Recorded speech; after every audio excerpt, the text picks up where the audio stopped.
طيب انا دايما بتبقى انت عندك معلومات، يعني عايزين طبعا عن نادي الزمالك واخر اخبار الصفقات ايه، وهل بن شرقي هيجي زي ما اتقال واتفتح معاه المفاوضات. يمكن انا اعلنت امبارح ان او اول امبارح ان المفاوضات اتجددت مع بن شرقي، لان نادي الزمالك الى الان لم يحسن صفقه قويه اللي بينتظرها جماهير نادي الزمالك، خاصه ان عمر الساعي قريب جدا جدا جدا من النادي الاهلي.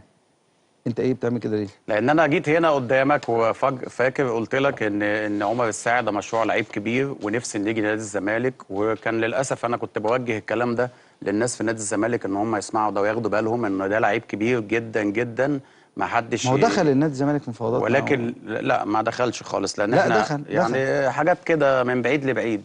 فكان نفسي النادي الزمالك هو اللي ياخد الخطوه دي، لان هو فعليا محتاج مشروع لعيب زي ده. كان معاك يا وانت بتلعب في الاسماعيلي ولا كان احنا اللي صغير؟ طلعناه، طلع في وقت ميدو، وهو اللي طلعه من الناشئين ولعبناه ومن يوم ما طلع وهو باين ان هو لعيب كبير، باين ان هو عنده امكانيات رهيبه، وفعلا لعب معانا 3 4 ماتشات في الاول، فرق معانا جدا وخلى الفرقه ليها شكل وبيقف على الكوره وما بيبقاش عنده رهبه، ويعني الكوره بتاعت الاسماعيليه ده كان هيفرق جدا الاعمار السنيه الفتره اللي جايه مع نادي الزمالك. فطبعا ده للاسف في اتجاه كبير ان النادي الاهلي يخلصه.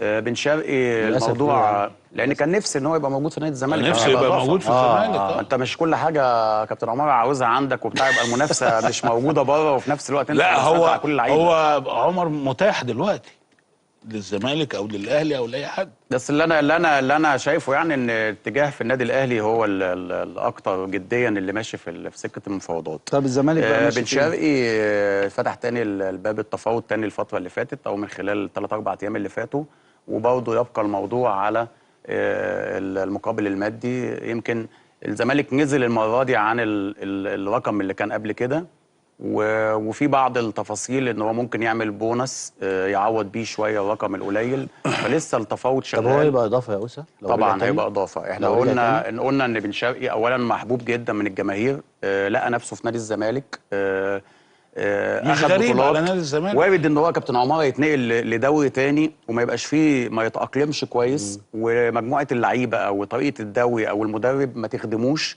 ولكن هو في نادي الزمالك عمل بصمه وعمل طفره. انت شايف يا اوسه ان الافراد اللي حواليه ممكن تخدمه ويظهر بشكل كويس تاني زي ما كان قبل ما يسافر مثلا؟ انت محتاج بن شرقي يبقى زي ما كان موجود الناحيه الثانيه زيزو، عندك الجزيري موجود، عندك عبد الله دلوقتي وناصر ماهر مكان احمد حمدي، واحمد حمدي ربنا يشفيه ويرجع بالسلامه، مكان امام عاشور هو اللي كان بيلعبه وبيعمل يعني هو كان حواليه فرجاني ساسي، كان معاه ناس طبعا طبعا، بس المجموعه اللي موجوده تقدر تساعده وتبني عليه. لان انت فعلا محتاج حد. الزمالك مش هيعمل صفقه واحده يعني، مش لا هو للاسف ان زي مهيب بيقول ان دلوقتي الصفقات كلها اللي جت او الناس اللي هي مضت فعليا مش على القوه بتاعت نادي الزمالك، هتبقى محتاجه وقت ومحتاجه ان هي ازاي تتعود على نادي كبير زي الزمالك وجماهير وسوشيال ميديا وضغوطات،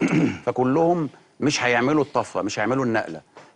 فلحد وقتنا هذا لسه ما فيش حد قوي مضى في نادي الزمالك، او حتى يعقوب، يعني حتى يعقوب كان الزمالك مخلص معاه بسبب المقدم التعاقد. بيكهام بيقولوا جه كمان، كله في كلام وفي اتصالات. سيراميكا مش هيسيب مفيش حسم، حتى لو سيراميكا طبعا سيراميكا كليوباترا مش هيسيب بيكهام.